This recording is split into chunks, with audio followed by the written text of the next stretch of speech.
If you target our community, if you attempt to take advantage of the vulnerable in our community, we will arrest you and bring you to justice. The psychological trauma for the children ran deep. They described being moved at night without explanation, their names replaced by numbers, punishments given without reason, and trust systematically broken. When asked why they hadn't screamed or tried to escape, one child simply said, "No one ever came before." Federal Family Services worked nonstop to place survivors into protective care, classifying each as a high-risk victim of organized crime, preparing new identities, relocation plans, and in some cases, separating them from families who had been paid off, threatened, or never existed. As children were stabilized, evidence teams continued their work, recovering hard drives detailing years of trafficking routes, donor lists, cartel payments, and encrypted communications, revealing that the orphanage had been a recruitment and sorting hub, just one node in a larger international network. Court proceedings would take years, appeals would follow, assets would be seized and redistributed, but nothing could restore what had been taken. Recovery began with small steps, eating without permission, sleeping without locks, learning that doors could open outward, that uniforms did not mean control, and that kindness did not require payment. Some children repeatedly asked why this had happened to them, and no answer satisfied. At temporary shelters, one boy stood by a window for the first time in years, silently observing a world that had continued without him. The operation had ended a machine built on exploitation, but survival was only the beginning. Freedom arrived quietly, fragile, uncertain, and heavy with memory, and every step forward reminded investigators of the truth they could not escape. Stopping the crime saved lives, but could not return the years stolen. The story does not end with arrests and rescues, because what allowed this crime to exist was not just greed but neglect. Across the country, thousands of children enter the system every year, abandoned in hospitals, left at fire stations, or simply never picked up. And behind every case file is a quiet decision often made in desperation or inconvenience. The foster system is overloaded, group homes understaffed, caseworkers burdened, and oversight often fails from exhaustion rather than malice, creating gaps where predators move in, targeting children with no advocates, no consistent records, no one asking questions. Orphans, runaways, discarded children, and mislabeled cases become prey for criminal networks. Charity can become a substitute for policy. Sympathy can replace structure, donations flow, but accountability does not. And places meant to protect children can become warehouses where they are invisible inventory. Responsibility does not rest on one institution or criminal. It rests on society treating vulnerable children as secondary, funding prisons faster than foster care, debating ideology louder than investing in prevention. Children do not choose instability, abandonment, or silence. If the state fails, someone else will claim them, not for mercy. The case exposed extreme exploitation, but the conditions that allowed it are ordinary. Underfunded child services, fragmented databases, weak follow-up, and shields that block scrutiny. Alone, each gap seems manageable. Together, they are fatal. Real protection requires early support for parents in crisis, monitored alternatives for unwanted children, transparent oversight of all institutions entrusted with children, and refusing to look away when compassion becomes uncomfortable. These children were failed repeatedly by systems meant to protect them, and until society treats every abandoned child as a shared responsibility, shadows remain, and doors will close quietly behind children believing no one is coming. This story ends where others never do, with truth exposed and lives saved. What stopped the operation was vigilance, discipline, and the resolve of American law enforcement to act when inaction became unacceptable. Agents entered knowing nothing of what they would face, but chose responsibility over comfort, evidence over excuses, and protection over silence. Systems like this survive in shadows behind paperwork, donations, titles, and trust. And only when investigators look closer can they collapse. In this case, investigators followed facts, coordinated across agencies, and took risks so children could live another day, demonstrating public service at its best. Yet enforcement alone is not enough. Vigilance cannot end after a raid. Protection cannot depend on tragedy. Oversight must be constant. compassion must be paired with accountability, and every institution entrusted with children must be monitored continuously.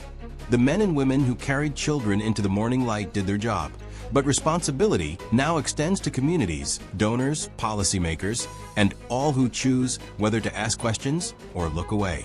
Protecting children is a duty, not a debate. Crimes hidden behind good intentions must be exposed, and justice begins with attention. Because as long as people watch, the shadows have fewer places to hide. The financial investigation into the orphanage revealed shocking truths. On paper, it appeared to be a highly successful charity, receiving $34 million every month from church donations, private foundations, online fundraisers, and corporate events, totaling over $2 billion in 5 years. Yet less than 8% of that money went to food, clothing, or basic utilities, and there was no proper education or legitimate medical care. Most funds vanished into a complex network of offshore transfers, cryptocurrencies, and domestic shell companies, all managed by Los Cazadores, cartel accountants embedded within the charity, blending donation money with drug profits to launder it and attract even more donations. Internal documents were chilling. Children were tracked alongside revenue forecasts, their ages, health, and transfer schedules logged like commodities. The orphanage was not providing care. It was warehousing children as assets, while narcotics produced at the cartel compound funded the abuse, creating a self-sustaining cycle. Payments were also made to delay inspections, silence complaints, and bypass regulations, with the religious status of the orphanage shielding it from audits and scrutiny. Ledgers revealed deliberate diversification of revenue, children, drugs, donations, and even organs, so that if one source failed, the others sustained the operation, forming a criminal enterprise that no single agency could fully detect, with social services, financial regulators, and local police all seeing fragments without the bigger picture. Investigators traced how Fatima Grace, the founder, began as a genuine caregiver who took in abandoned children, earning public attention through videos and social media, which led to massive donations, unchecked authority, and fading oversight. As resources grew, so did control, with volunteers and critics silenced by gratitude or fear. And the orphanage evolved from a place of care into a formal institution where children arrived faster than resources could manage. Discipline replaced compassion, and punishment became routine. The turning point came when Fatima met intermediaries connected to the cartel, gradually being introduced to financial, logistical, and operational guidance that shifted the mission into a criminal enterprise. Ledgers began tracking children by category and efficiency metrics rather than names, while compassionate notes disappeared. Witnesses confirmed that Fatima personally enforced the system, approved transfers, ordered removals, and demanded silence, framing obedience as service and questioning as defiance. Interviews after her arrest showed no coercion. Her choices were deliberate, repeated, and profitable, and over time, she became complicit in a machine that consumed the children it claimed to protect. When the operation concluded, the human cost was evident. Emergency teams processed hundreds of survivors over 48 hours, many dehydrated, severely underweight, with untreated fractures, surgical scars, and long-term damage from repeated sedation and invasive procedures matching equipment found at the cartel compound. Psychologists noted flat effect, delayed responses, and learned silence, showing the children had adapted to survive the abuse. Hormonal disruptions and cognitive impairments were common, and for some, physical and psychological recovery would take years or never be complete, revealing the devastating scale of exploitation, the deep intertwining of crime and charity, and the lasting impact of a system designed to profit from human lives while hiding behind a facade of compassion. At 4:18 a.m. in New York City, federal agents raided a Catholic orphanage that hid $5 million in cash for 0.9 kilograms of heroin and 122 children behind steel doors. The sign outside promised care, but inside, the lie collapsed instantly. In the director's quarters, Sister Fatima Grace, 43, stood frozen as agents opened a steel safe filled with cash and drugs. In a bedroom, 3 boys no older than 15 lay unclothed, and down the hall, more than 120 children were packed into a room designed for fewer than 30, sleeping on thin mats with minimal air or daylight. medical teams documented widespread malnutrition, untreated infections, and repeated sedative exposure. Financial records revealed the orphanage received $34 million monthly, totaling over $2 billion in 5 years, yet food, education, and medical care were minimal or only served operational needs. Internal ledgers showed girls tracked for external trafficking pipelines and boys subjected to isolation and medical reviews, with files abruptly ending as they reached adulthood. Hidden storage rooms contained surgical tools, blood refrigeration units, and medical equipment no orphanage should have. This was not care, it was a processing center where donations and compassion were exploited, and children were treated as assets. The investigation traced the network to a fortified compound 30 miles outside New York City, linked to the Venezuelan cartel Los Cazadores, with reinforced walls, guard towers, motion sensors, armed patrols, drug labs, human trafficking coordination, and organ extraction facilities, holding hundreds of hostages.